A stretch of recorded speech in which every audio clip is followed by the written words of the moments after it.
Bismillahirrahmanirrahim. Assalamualaikum warahmatullahi wabarakatuh. Bertemu lagi dengan Ibu dalam materi kimia kelas 10. Materi yang akan kita bahas sekarang adalah rumus empiris dan rumus molekul. Silakan sediakan catatannya supaya kita bisa mengikat ilmu dengan lebih baik.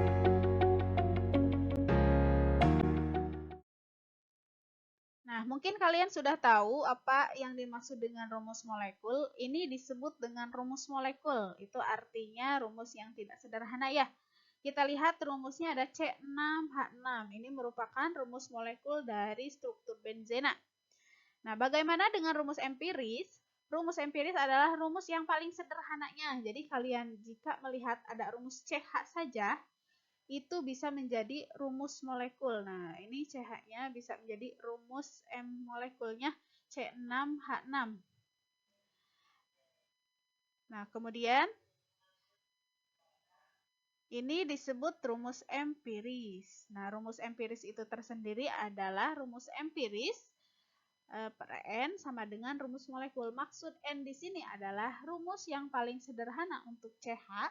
Nanti ketika dikalikan N, C-nya jadi 6, kemudian H-nya jadi 6, maka itu akan menjadi rumus molekul. Kita lihat pengertiannya.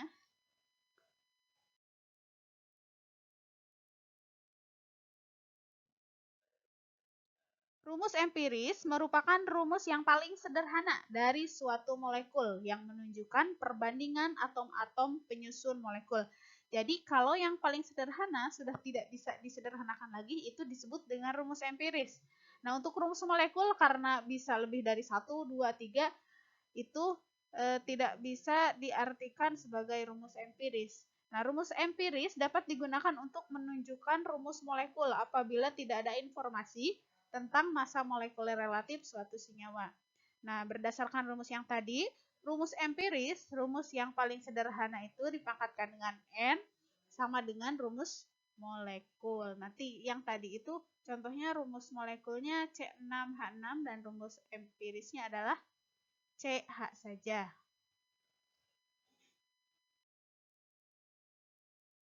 Sebagai contoh, soalnya di sini, suatu senyawa mengandung unsur karbon, hidrogen, dan oksigen dengan persentase 41,82% untuk atom C, kemudian 6,51% untuk atom H, dan 51,67% untuk atom O. Kemudian serta memiliki masanya 100 gram. Tentukan rumus empiris senyawa tersebut. Nanti kita akan menentukan rumus empirisnya antara CH dengan O. Diketahui persentase unsur C adalah 41, persentase unsur H adalah 6,51, dan persentase unsur O adalah 51,67. Yang ditanyakannya adalah rumus empirisnya dengan massa senyawa sebesar 100 gram. Kita lihat, kalau massanya 100 gram, kita ibaratkan saja itu mudah, tidak perlu dipersentasikan karena hampir sama. Berarti langsung saja, massa C itu karena senyawanya 100 gram, nanti kalau senyawanya 200 gram, berarti massa C-nya bisa lebih dari 41, berarti 2 kali lipatnya ya.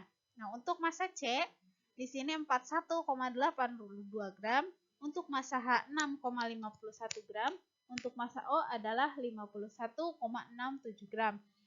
Kemudian kalian cari jumlah mol masing-masing. Jumlah mol dari C, jumlah mol dari H, dan jumlah mol dari O. Bagaimana cara menghitung mol? Kalian sudah belajar di materi sebelumnya.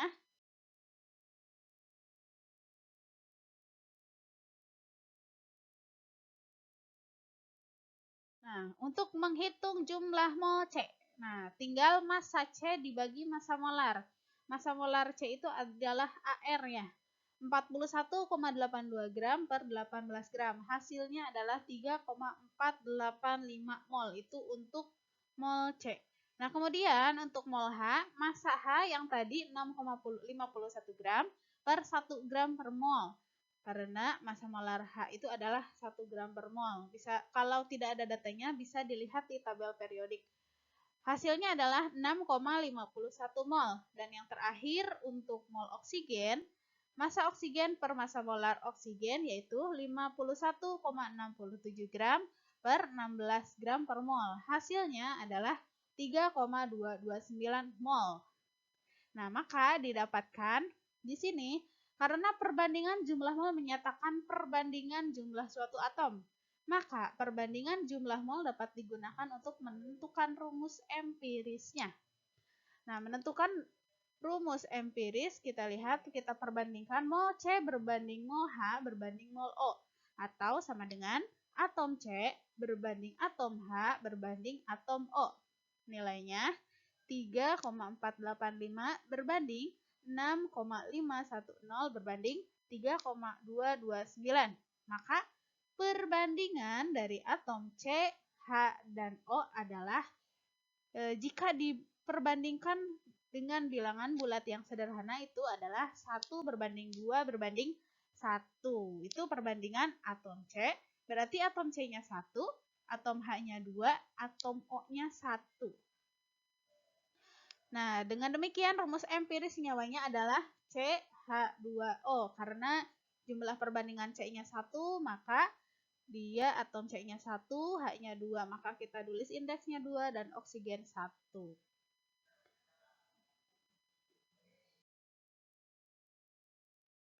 Nah, ini materi selanjutnya adalah materi yang tertinggal dari materi sebelumnya, yaitu tentang reaksi redoks. Karena kemarin kita lewat dulu, jadi kita lanjutkan saja untuk reaksi redoks. Nah, kita lihat.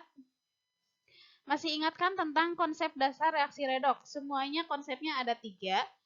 Redoks itu terdiri dari reduksi dan oksidasi. Berdasarkan pelepasan dan pengikatan oksigen, itu adalah yang pertama. Kemudian perpindahan transfer elektron, itu adalah yang kedua. Dan yang terakhir adalah perubahan bilangan oksidasi. Nah, kita lihat ketiga konsepnya. Yang pertama, kita ulangi lagi ya, barangkali lupa. Nah, yang pertama adalah oksigen. Nah, berdasarkan pelepasan dan pengikatan oksigen, reaksi redoks itu terbagi dua. Ada reduksi, ada oksidasi. Kalau reduksi, dia akan melepaskan oksigen. Kalau oksidasi, dia akan mengikat oksigen. Masih ingat kan? Jadi, kalau yang mengikat oksigen itu namanya adalah reaksi oksidasi. Berdasarkan pelepasan dan pengikatan oksigen. Kemudian, yang kedua adalah elektron. Nah, untuk elektron, reduksi dan oksidasinya adalah reduksi dia akan mengikat elektron, sedangkan oksidasi dia akan melepaskan elektron. Masih ingat kan yang dulu-dulu kita pelajari dan yang terakhir itu adalah bilangan oksidasi. Yang ini yang belum kita bahas lebih jauh. Nah, di sini reduksi biloxnya turun, sedangkan oksidasi biloxnya naik. Kalian harus membuka kembali buku yang dulu tentang bilangan oksidasi, cara menentukan bilangan oksidasi. Nah, kita lanjutkan. Persamaan reaksi redoks. Nah, persamaan reaksi redoks kita lihat di sini ada persamaannya. Reaksinya antara magnesium dengan asam klorida akan menghasilkan magnesium klorida dengan hidrogen. Nah, kalian untuk mengetahui reaksi redoks harus, karena kita akan menggunakan cara yang ketiga, yaitu cara bilangan oksidasi. Kita lihat. Nah, untuk Mg, bilangan oksidasinya. Untuk HCl, berapa bilangan oksidasinya? Kemudian untuk MgCl2 juga kita harus cari bilangan oksidasinya. Dan untuk H. Nah, dari keempat senyawa tersebut, kita dapatkan untuk Mg bilangan oksidasinya itu sama dengan 0. Kenapa 0? Karena dia hanya sendiri, bukan senyawa, tetapi unsur. Untuk HCl, dia plus 1. Untuk MgCl, dia plus 2. Untuk H2, dia 0. Nah, dari mana semua dapat angka bilangan oksidasi ini? Kita lihat caranya. Ibu ingatkan kembali. Nah, karena Mg dia sendiri itu nilainya adalah 0 kalau tidak ada ionnya. Kalau nilainya Mg plus itu berarti nilainya plus 1. Karena ini tidak ada, nah di sininya tidak ada berarti nilainya sama dengan 0. Kemudian yang kedua di sini, kenapa nilainya plus 1?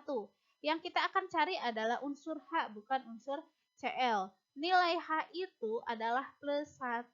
Ya.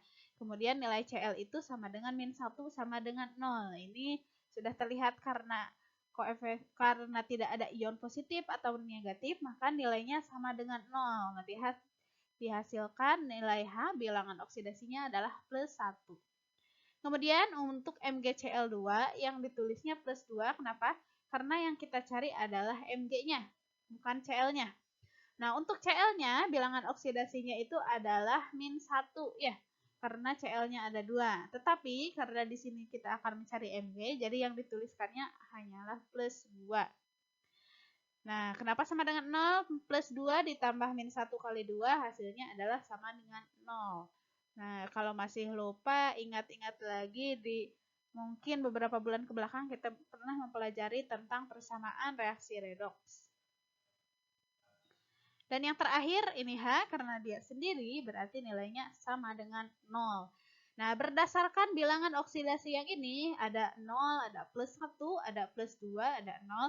Kita dapat simpulkan Mg asalnya bilangan oksidasinya 0, kemudian dia berubah menjadi plus 2. Itu untuk Mg. Nah, karena dari 0 menjadi plus 2, maka bilangan oksidasinya naik. Asalnya 0 menjadi plus 2. Maka karena oksidasi naik disebut dengan oksidasi. Bilangan oksidasinya naik, maka reaksinya disebut oksidasi. Nah, sekarang kita lihat untuk unsur H. Untuk unsur H yang merah ini, asalnya dia plus 1, kemudian berubah menjadi 0. Nah, di sini plus 1 berubah menjadi 0, biloxnya turun naik. Jelas kalau dari 1 ke 0 nilainya adalah turun. Kita lihat kalau turun berarti reaksinya adalah reduksi. Itu dikarenakan biloxnya turun. Mengerti ya sampai situ? Jadi kalau biloxnya naik itu disebut dengan oksidasi, kalau biloxnya turun itu disebut dengan reduksi. Nah, kemudian ada yang disebut dengan reduktor. Reduktor adalah zat yang mengalami oksidasi. Setelah kalian dapat apa itu oksidasi dan reduksi, kalian lihat senyawanya. Ada yang disebut dengan reduktor. Reduktor di sini adalah zat yang mengalami oksidasi. Kira-kira yang mana yang mengalami oksidasi? Nah, di sini yang mengalami oksidasi adalah Mg. Mg ini atau magnesium bertindak sebagai reduktor karena dia mengalami oksidasi. Nah, kemudian untuk oksidator adalah zat yang mengalami reduksi. Itu kebalikan dari yang tadi. Nah, di sini zat yang mengalami reduksi adalah HCl. Maka HCl akan bertindak sebagai oksidator.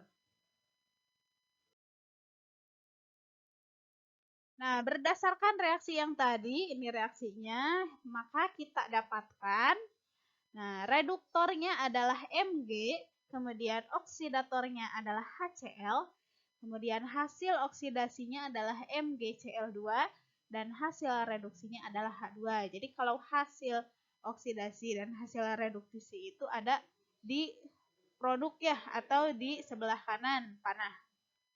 Nah, untuk keterangannya kita lihat, Mg mengalami oksidasi karena biloxnya naik ya. Nah, kemudian untuk H mengalami reduksi karena biloxnya turun. Mungkin sampai sini kalian akan paham mana yang mengalami reduksi, mana yang mengalami oksidasi berdasarkan bilangan oksidasi. Nah, adapun tahapannya tadi untuk mengingat kembali tentang reaksi reduksi dan oksidasi, tahapan yang pertama itu adalah kita lihat menentukan bilox masing-masing. Jadi kalian harus menentukan bilox dari masing-masing reaksi tersebut. Nanti yang mana yang mau dicarinya, mana yang biloxnya berubah. Kemudian yang kedua adalah menentukan naik atau turunnya bilox. Nah, kalian harus bisa menentukan biloxnya naik atau turun. Kalau naik berarti bilangannya reaksinya termasuk ke dalam oksidasi. Kalau turun berarti reduksi. Kemudian yang ketiga yaitu menentukan reaksi termasuk oksidasi atau reduksi. Itu bisa dilihat dari proses yang kedua. Jadi kalau turun berarti reaksinya adalah reduksi. Dan yang terakhir adalah menentukan reduktor dan oksidator dari hasil reaksi redoks. Itu jelas ya yang tadi, yang mana reduktor, Reduktor itu adalah zat yang mengalami oksidasi, kemudian oksidator adalah zat yang mengalami reduksi.